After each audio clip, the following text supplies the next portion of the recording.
Our producer, Rebecca, is here in studio. Before we get to the 5 things you're going to share that you want people to know you should never, ever say to somebody going through cancer, because people have actually said these things to you.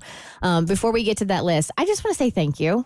You've been so open and vulnerable, and I think it's been eye-opening in so many ways for people who may not know somebody who has cancer or haven't experienced the journey themselves. And so I really just want to commend you and thank you for being so forthcoming with your journey with tongue cancer. And for those that may not know it, if you can briefly explain like how you got diagnosed and what you went through and where you are now. Yeah, thank you for saying that. That means a lot to me. No, for sure. Yeah, so in October of 2023, I had a sore on the side of my tongue that a dentist noticed and told me that I should probably go get checked out. I went to the doctor. They said it just looked like trauma. It didn't get better for a couple of months. She sent me back to an ENT. Everyone just thought it was trauma. Finally got a biopsy in later that year, and it came back and it said it was malignant. So I got set up with the amazing people at Emory Winship who helped me with surgery.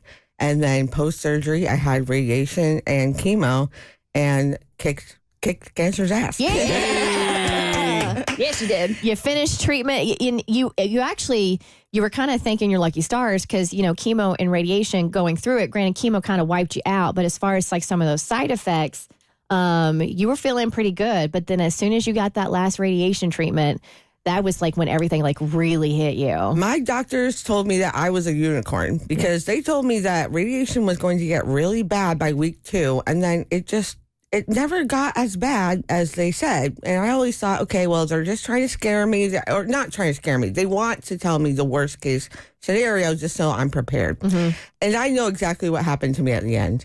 I thought I had 30 treatments. Turns out I had 33. Mm-hmm. The second I learned I had 33, every symptom they warned me about just came and hit me, because it's really all about your attitude. If you are positive, I have learned your health will stay just as good as your attitude. And once I learned that, I dropped like a stone. Oh. Wow. But we're through that now. Yes. And here we are. And you have 5 things that people have actually verbalized and said to you out loud. Yes. And you just want to educate everybody and be like, hey, best if you just, you can think it, don't say it. Yeah, I've had a lot of really interesting interactions with people when I had cancer and after I had cancer. I got to tell you guys this really fun one because I keep forgetting to tell you.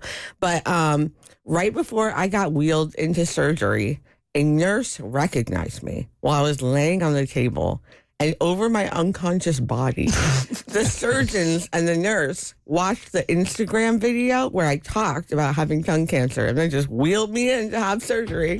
I just think that's so funny. A surgeon let me know that. But yeah, they're not always as fun as that. Mm-hmm. So yeah, here's 5 things that people have actually said to me that maybe they should have kept to themselves. And I hope if you're listening, you can kind of take this advice if anyone in your life is going through something similar. So the first person was someone from my high school who I guess was not really clued into my condition at the time. He logged into Instagram, saw a story that I had posted about having cancer.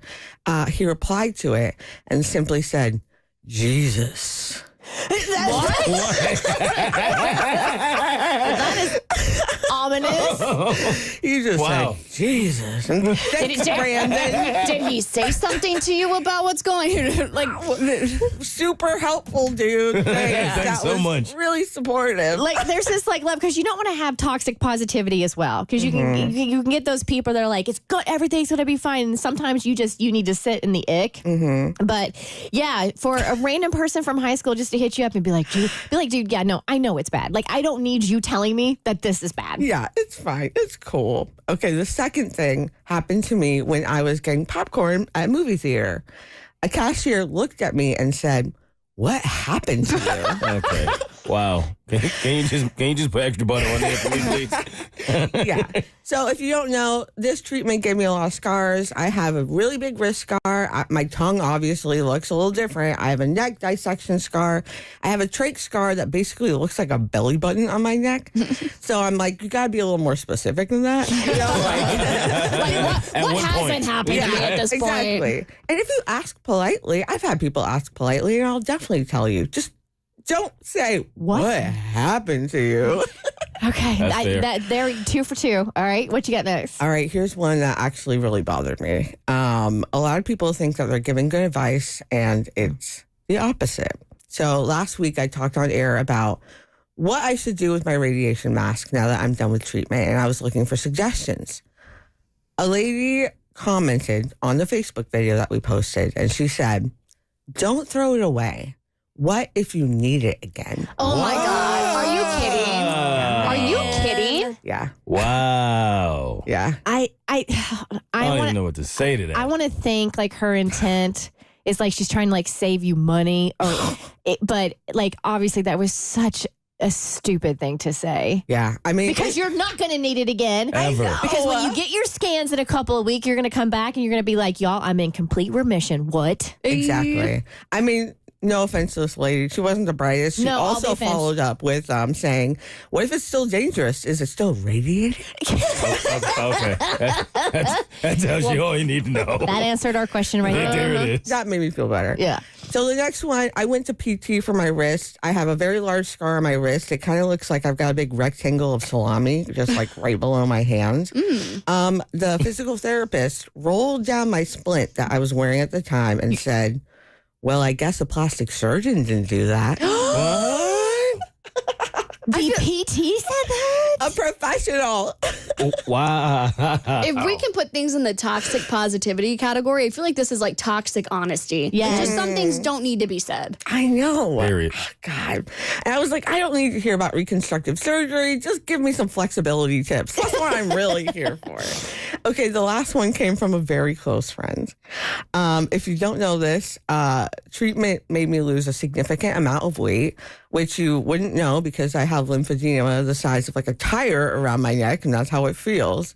But my friend said to me, you know, I need to lose a few pounds. No. Maybe No. I should get tongue cancer. She did not. All right. All right. No, they did not. Come on. Okay. Just get on Ozempic like the rest of Hollywood.